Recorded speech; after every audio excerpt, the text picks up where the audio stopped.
संजय गांधी निराधार योजना आणि राष्ट्रीय वृद्धापकाळ श्रावणबाळ योजनेमधील विधवा, घटस्फोटिता, दिव्यांग, निराधार, ज्येष्ठ नागरिकांना मागील 4-5 महिन्यांपासून दरमहा मिळणारे अनुदान अर्थसहाय्य मिळालेले नाही। त्यामुळे अशा निराधार व्यक्तींना अनेक समस्यांना तोंड द्यावे लागत आहे। अशा अनेक व्यक्तींना या अर्थसहाय्यामधील रकमेचा मोठा आधार असतो। यामधून ते गंभीर आजारावरील औषधे, वैद्यकीय उपचार घेत असतात। अनुदानाची रक्कम न मिळाल्यामुळे त्यांचे रोजचे जीवन असह्य झाले आहे। तर या सर्व बाबींचा विचार करून मार्च अखेर मागील 4-5 महिन्यांचे प्रलंबित असलेली रक्कम तातडीने त्यांना देण्यात यावी अशी मागणी निवेदनाद्वारे वाव महिला संघटनेच्या वतीने जिल्हाधिकाऱ्यांकडे करण्यात आली आहे।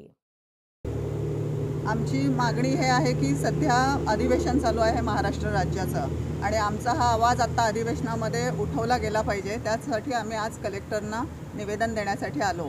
आमची सर्वप्रथम मागणी ही आहे की गेले 4 महिने झाले निराधार, विधवा, घटस्फोटिता या महिलांना पेन्शन मिळत नाही आहे। लाडकी बहीण योजनेच्या स्वरूपावर त्यांना पण 1,500 रुपयेच दिले जातात।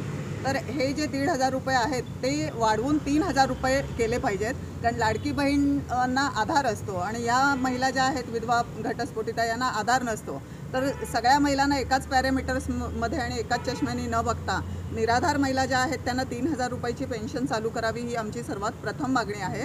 आणि 4 महिन्यापासून जी पेन्शन येत नाही आहे, निराधार, विधवा, घटस्फोटिता या महिला अक्षरशः तारखेला बघत असतात अकाउंट बुकमध्ये बँकेत जाऊन की आपले पैसे जमा झालेले आहेत का नाही। छोट्या मोठ्या गरजा त्यांच्या त्या पैशातून त्या भागवल्या जातात, परंतु गेले 4 महिन्यापासून एक दमडीसुद्धा त्यांच्या खात्याला आलेली नाही आहे। त्यासाठी ती त्वरित ताबडतोब तुम्ही ते DBTचे रूल वगैरे ते सगळे बाजूला ठेवा, नंतर करत बसा ते, पण ताबडतोब 4 महिन्याचे राहिलेले पैसे त्यांच्या अकाउंटला टाकावेत। आणि आमचा हा आवाज आता अधिवेशनामध्ये मुख्यमंत्री आणि दोन्ही उपमुख्यमंत्री यांच्याकडे पोचवला गेला पाहिजे। म्हणून वाव या सामाजिक संघटनेतर्फे आम्ही ही मागणी आज कलेक्टर महोदयांना केलेली आहे आणि त्यांनी सांगितलं की आजच्या आज आम्ही हा विधान भवनामध्ये मेल करतो म्हणून। लाडकी बहीण योजनेमुळे हे फटका बसले काय वाटतं? शासनालाच माहिती आहे।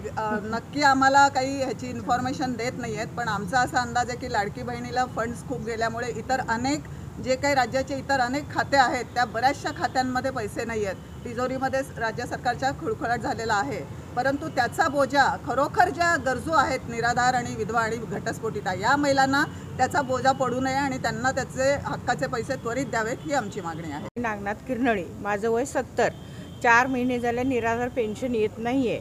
लाडक्या बहिणींना 13,000 पोचलेत, पण ह्या आम्ही वयस्कर लोकांना दवाखान्याला पैसे नाही आहेत ना, घरात वापरायला पैसे नाही आहेत, कुठल्याच बाबतीत म्हणजे खूप अडचणी आलेल्या आहेत। तर त्याच्यावर त्यांनी विचार करून आम्हाला आमची पेन्शन द्यावी आणि राहिलेली थकलेली द्यावी। आणि 1,500 लाडक्या बहिणींना देतात, आम्हाला पुरत नाही।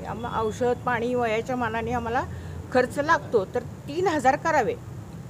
मध्य प्रदेशामध्ये आणि कर्नाटकात 3,000 लागू आहे, तर आम्हाला 3,000 पेन्शन द्यावी।